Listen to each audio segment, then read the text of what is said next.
핵심 이론 12. 고체, 액체, 기체의 용해도. 고체나 액체나 기체의 어떤 상태에 따라서 용해도에 미치는 다양한 그 요인들이 조금씩 다르게 적용이 되거든요. 그것들에 대한 이해를 반드시 해주셔야 됩니다. 자, 고체는 핵심 키워드는 요겁니다. 온도 상승에 따라 용해도가 증가한다. 그리고 압력과는 대부분 무관하다. 즉, 물을 뜨겁게 하면 많은 그 고체 물질을 물에 녹일 수 있습니다. 자, 액체 용해도는 고체와는 조금 다른 성향을 지니고 있죠. 그래서 얘는 온도, 압력 이런 것도 중요하지만 가장 중요한 것이 이제 극성이냐, 비극성이냐에 따라서 용해도가 갈립니다. 극성 물질은 극성끼리 잘 녹고요. 비극성 물질은 비극성 용매에 잘 녹아요. 그래서 물이 기본적으로 극성이기 때문에 물에 잘 녹는 이런 그 액체 물질들은 물에 잘 녹는다라고 보시면 돼요. 반대로 이런 물질들은 비극성이니까 물에 잘 안 녹는다라고 이해하시면 좋습니다. 자, 기체의 용해도는 고체하고 액체하고 또 다릅니다. 얘는 온도가 낮을수록 잘 녹고 압력이 높을수록 기체의 용해도는 증가합니다. 그래서 이 관계를 필히 숙지를 하시기 바래요. 시험 문제에 많이 나옵니다. 네. 그래서 기체와 액체와 고체가 다른 성향을 지니고 그 용해도의 어떤 인자에 따라서 좀 다르다. 그것을 숙지하시면 좋을 것 같습니다. 자, 문제로 바로 한번 풀어볼게요.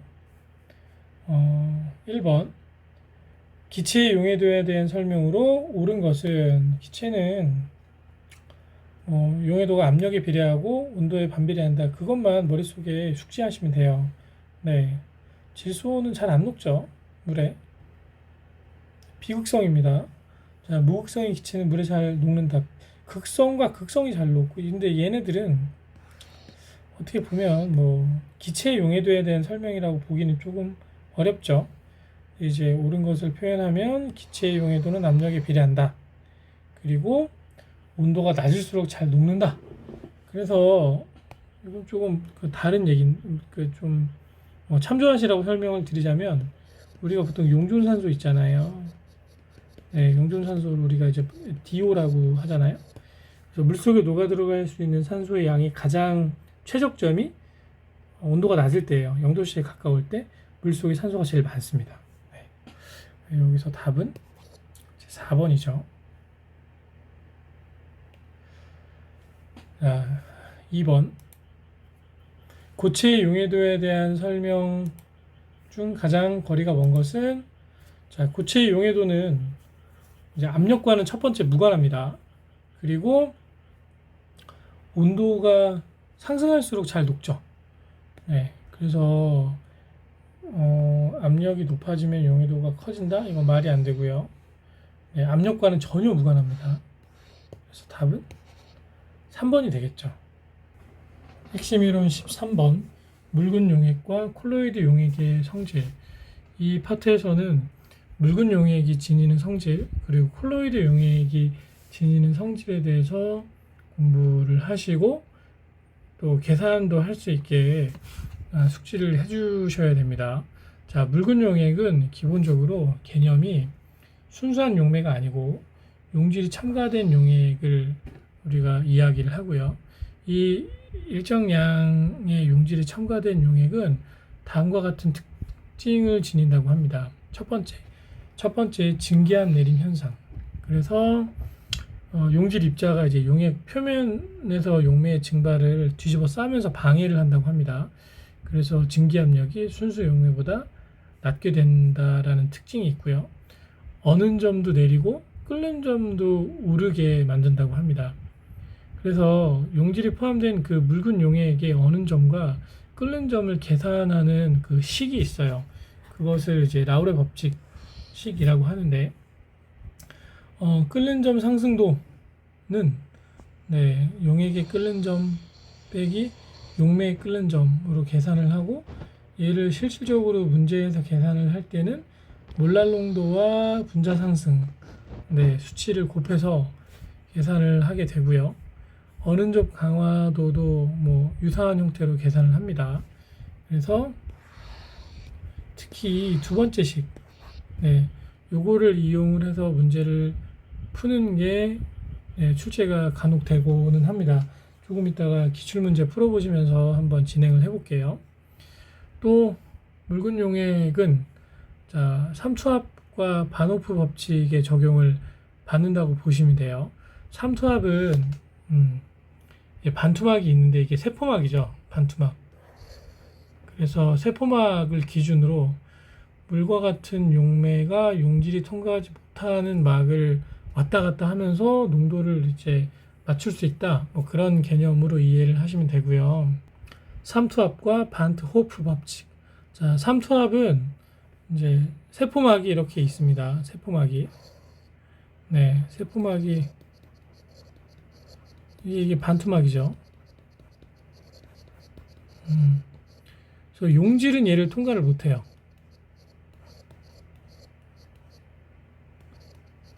하지만 용매는 통과합니다. 용매는 물이죠. 네.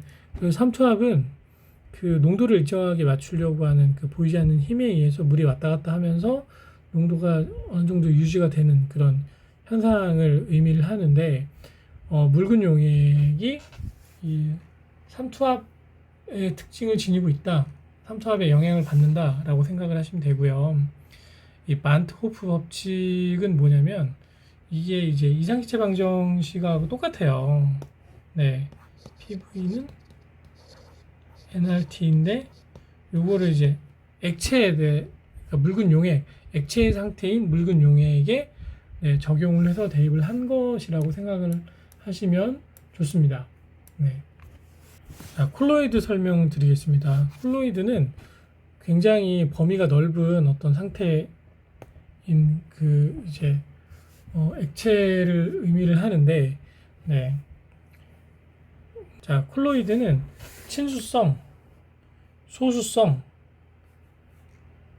보호콜로이드 이렇게 세 가지 형태로 구별이 됩니다.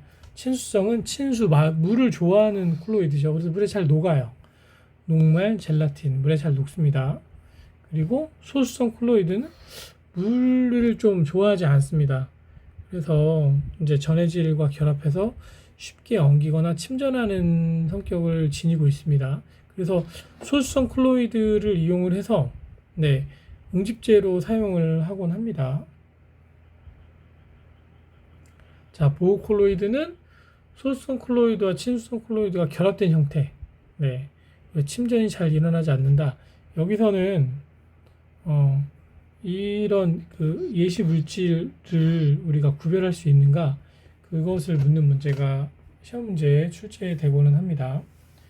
그래서 콜로이드는 틴들 효과와 브라운 운동 두 가지 특징을 지니고 있다. 네, 콜로이드는 입자성 물질이잖아요.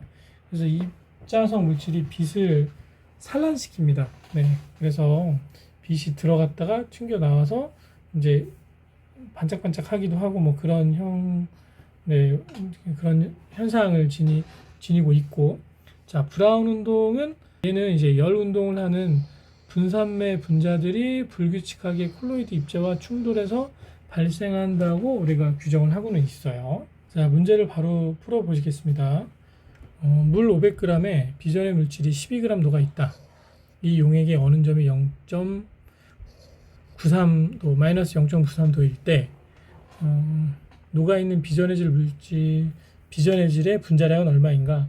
얘는 결국에 어는 점 내림을 기준으로 문제를 풀어야 되죠. 원래 어는 점은 0도씨에서 어는데 이게 묽은 용액이니까 어는 점이 더 내려간 거예요.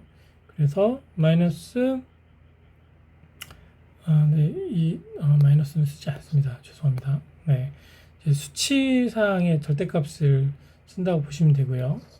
0.93만큼 내려간 값이 몰랄 농도 곱하기 어는 점 내림 상수 KF 이렇게 되겠죠.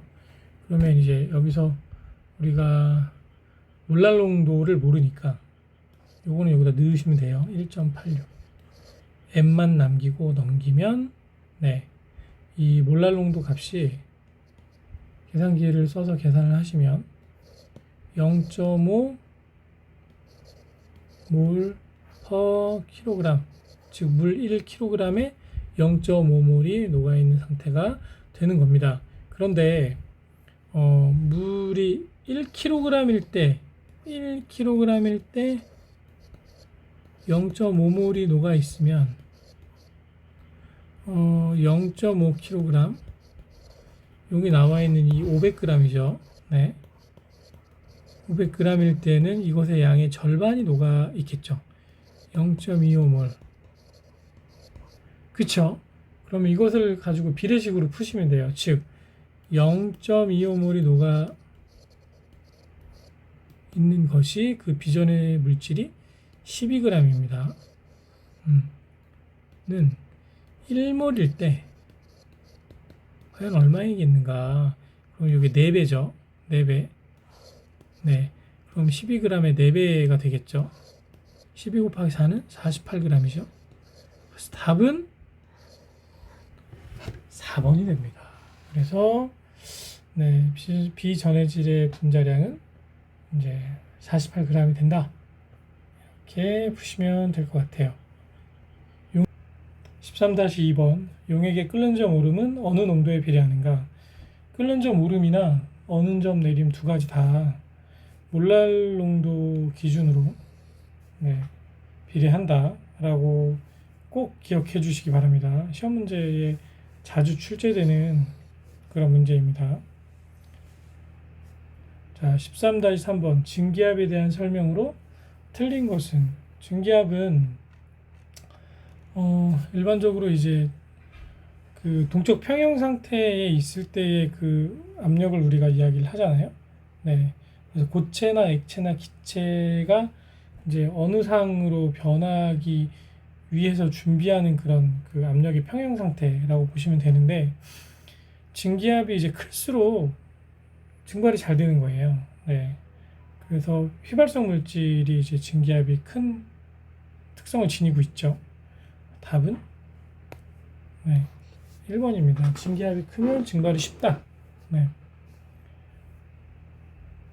자, 13-4번 분자량이 큰 고분자 화학 물질, 네, 100g을 물 1000리터에 용해시켰을 때 이것의 분자량 측정의 가장 적당한 방법은, 고분자 화합물 분자량 측정할 때는 대부분 삼투압법을 쓰죠. 이거는 그냥 암기해 주시기 바랍니다. 답은 4번이에요. 네. 13-5번 다음 중 콜로이드 용액이 아닌 것은, 콜로이드성 용액은 녹말, 점토, 수산화 알루미늄 이런 것들이 콜로이드고, 설탕은 그냥 네, 이제 혼합물이죠. 혼합물. 설탕은 혼합물인데 균일 혼합물이죠. 네. 그래서 답은 3번입니다.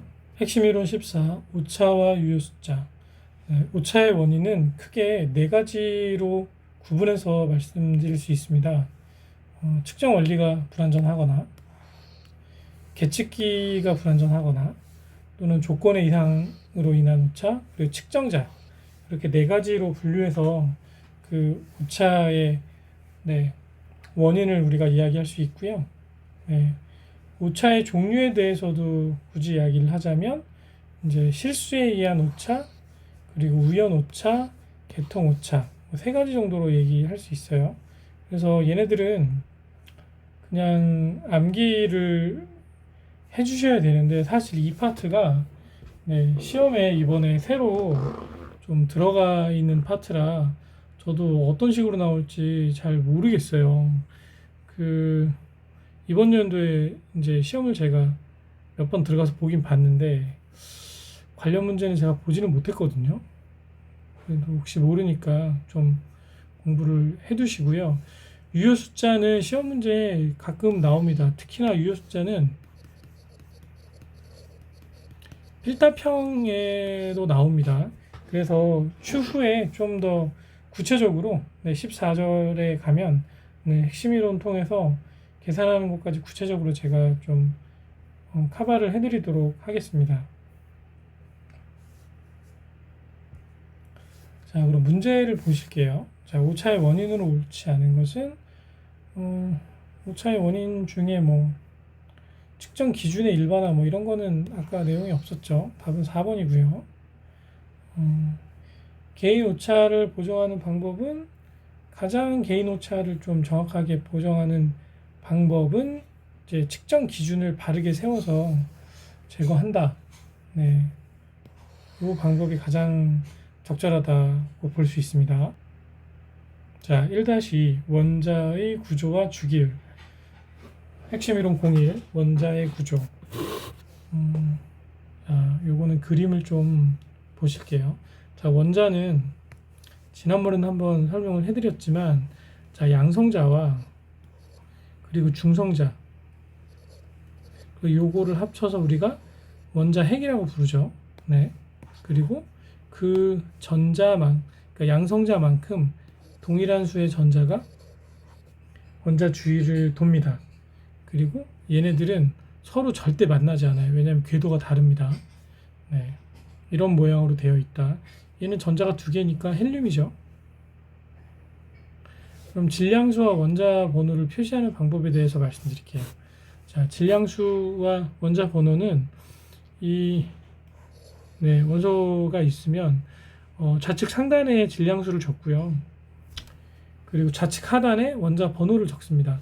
원자 번호, 질량수는 각각 양성자와 중성자 수, 그리고 양성자 수와 전자 수가 같이 원자 번호로 우리가 생각할 수 있다라는 내용을 꼭 반드시 기억해 두시기 바랍니다. 이 부분은 시험 문제에 굉장히 많이 나옵니다. 동위원소와 동소체. 자, 동위원소는 양성자 수는 동일하지만 중성자 수가 다르다. 중성자 수가 다르면, 자, 위에 보시면 질량수가 차이가 날 수 있겠죠. 예를 들면 여기 지금 중성자가 2개인데 3개가 있을 수도 있어요. 네, 그래서 같은 원소인 것 같은데, 즉 양성자 수는 동일한데 중성자 수가 다른 경우를 우리가 동위원소라고 부르고요. 수소가 수소, 중수소, 삼중수소 이렇게 3가지가 있는데 다 동위원소예요. 네, 그래서 3개가 다 양성자 수는 같지만 중성자 수가 하나씩 더 많은 겁니다. 동소체는 같은 원소지만 원자 배열이 다른 원소. 그래서 지난번에 제가 황린, 정린 뭐 이런 거 얘기하면서 설명을 해드렸는데, 얘네들은 밑에 있네요. 네, 얘네들은 연소 생성물이 같습니다. 그래서 태워서 같은 연소 생성물이 나오는지를 보면 얘네가 동소체라는 것을 확인할 수 있다. 네, 라고 이해하시면 좋습니다.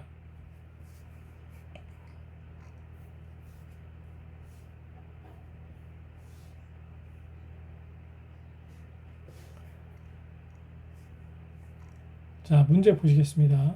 원자 번호가 18번인 아르곤, 질량수가 25일 때 중성자의 개수는 얼마냐? 그러면 여기 보시면 질량수가 있잖아요. 질량수는 양성자 플러스 중성자죠. 근데 양성자가 전자수고 그리고 원자 번호죠. 그렇죠. 그럼 질량수가 25면 원자 번호가 18번이에요. 그럼 중성자 몇 개겠습니까? 여기다 더하면 되잖아요. 그렇죠? 답은 7, 1번이 되겠죠. 자, 나트륨 원자는 11개의 양성자.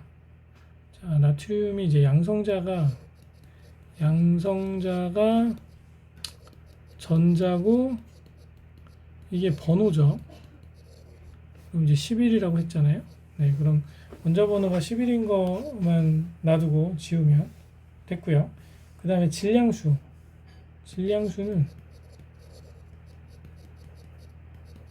양성자 플러스 중성자잖아요. 그럼 2개 더하면 돼요. 11과 12 더하면 23이죠. 네. 그래서 번호가 11이고 무게는 23인 거. 답은 3번이에요. 얘는 원리만 잘 아시면 문제 푸는 거는 그렇게 어렵지 않습니다. 시험 문제 굉장히 많이 나옵니다. 얘랑 굉장히 많이 나오니까 이게 알면은 쉬워요. 근데 모르면 절대 못 풉니다. 네, 그러니까 꼭 푸는 방법을 숙지해 두시고 문제를 푸시기 바랍니다. 핵심 이론 02 원소의 주기적 성질 1 분류. 원소의 주기적 분류를 우리가 이제 주기율표를 통해서 확인을 할 수 있는데요. 주기율표는 이 맨델레이프, 이게 러시아 사람이에요. 모슬리 이 사람 영국 사람인데 뭐 이런 내용이 이렇게 중요하지 않습니다. 네. 근데 이제 맨델레이프가 이제 원자량을 기준으로 만들었고 그것을 조금 개선해서 이제 모슬리가 좀 더 현대적으로 개선을 한 것이라고 보시면 돼요. 네. 족과 주기가 있죠. 네. 족은 저는 이걸 예전에 어떻게 외웠냐면 자 족은 족 이렇게 쓰잖아요. 그래서 세로라고 외웠고 네. 족 아니면 주기잖아요. 그래서 주기는 이제 주기 이렇게 해서 가로라고 무식하게 외웠던 기억이 납니다. 네, 그래서 그렇게 하지 않아도 기억이 되시는 분들은 그렇게 기억하시고요. 안 되면 그냥 저처럼 족이니까 족 해서 세로는 족이고 가로는 주기다 이렇게 암기하시면 좋을 것 같아요. 그래서 족은 이제 세로로 되어 있는 게 총 18족으로 되어 있고요. 그리고 원자과 전자, 그 체각 전자 수가 동일하기 때문에 이제 유사한 화학적 성질을 지니고 있다. 이게 특징이라고 볼 수 있어요. 네, 유사한 화학적 성질을 지니고 있다. 주기는 이제 가로줄을 이제 주기라고 하고 이걸 피리어드라고도 하죠. 자, 3번 주족 원소. 주족 원소는 이제 주기율표에서 이제 1번부터 20번에 해당하는 원소를 우리가 주족 원소라고 하고요. 각 족의 성질을 가장 뚜렷하게 해주는 원소라고 이해하시면 좋아요. 전이 원소는 이제 금속 원소인데 3에서 12족 금속 원소. 족은 좀 다르지만 전이 원소들은 다 원자과 전자의 수가 이제 거의 같아서 성질이 유사합니다. 그래서 전이 원소는 족은 다르지만 유사한 성질을 지니고 있다라고 이해하시면 좋고요. 자, 알칼리 금속을 우리가 1족 원소라고 하고 알칼리 토금속을 2족 원소라고 합니다. 할로겐 원소는 이제 17족인데 17족과 18족의 차이는 18족 원소는 이제 다른 물질과 결합하려고 하는 힘이 전혀 없죠. 스스로 안정. 이거를 다른 말로 비활성 기체라고 하죠. 근데 17족 원소는 굉장히 활성화가 많이 돼 있어요. 활성 기체. 네. 왜냐하면 얘네들은 체각 전자가 7개라 무조건 플러스 전자 하나를 땡겨오려고 하려는 힘이 굉장히 셉니다. 반면에 이 비활성 기체는 스스로 옥텟 규칙을 완성했기 때문에 다른 물질이랑 화합을 하기가 싫어하죠. 그래서 헬륨, 네온, 아르곤 이런 것들이 비활성 기체고 플루린, 염소, 브롬 얘네들이 이제 할로겐 원소 17족에 해당이 되는 거예요. 그래서 얘네들은 굉장히 결합력이 세다라고 보시면 좋습니다. 주기율표 이렇게 보시면 너무 외울 게 많잖아요. 이거를 제가 다 외우라고는 절대 말씀을 못 드립니다. 하지만 저라면 수소, 헬륨, 리튬, 베릴륨, 붕소, 탄소, 질소, 산소, 플로르, 네온, 나마, 알시, 인황, 염소, 아르곤, 칼륨, 칼슘까지는 외울 것 같아요.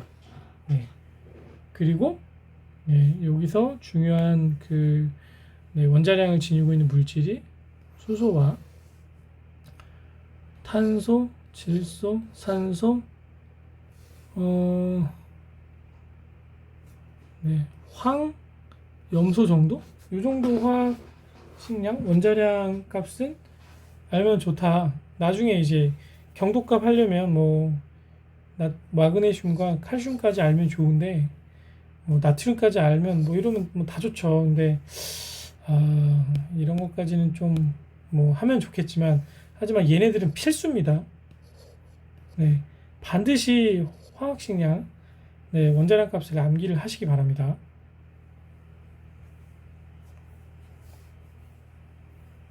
자, 문제를 바로 풀도록 하겠습니다. 핵심 예제 1번, 2-1번.